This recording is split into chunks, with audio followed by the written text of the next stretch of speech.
National Weather Service in Sullivan has issued a severe thunderstorm warning for eastern Dane County in south-central Wisconsin, southern Dutch County in southeast Wisconsin, Jefferson County in southeast Wisconsin, Kenosha County in southeast Wisconsin, Milwaukee County in southeast Wisconsin, Racine County in southeast Wisconsin, Rock County in south-central Wisconsin, Walworth County in southeast Wisconsin, Waukesha County in southeast Wisconsin, until 9 p.m. At 8:09 p.m., National Weather Service Doppler radar indicated a severe thunderstorm capable of producing quarter-size hail and extreme damaging hurricane-force winds in excess of 100 miles an hour.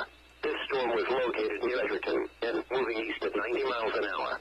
Locations impacted include Jefferson, Watertown, Whitewater, Delavon Lake, Elkhorn, Okauchee Lake, Williams Bay, Delafield, Wells, Hartland, East Troy, Lake Geneva, Mukwonago, Pewaukee, Sussex, downtown Waukesha, Twin Lakes, Brookfield, New Berlin, and Twin Lake. This storm has a history of producing destructive winds and large hail.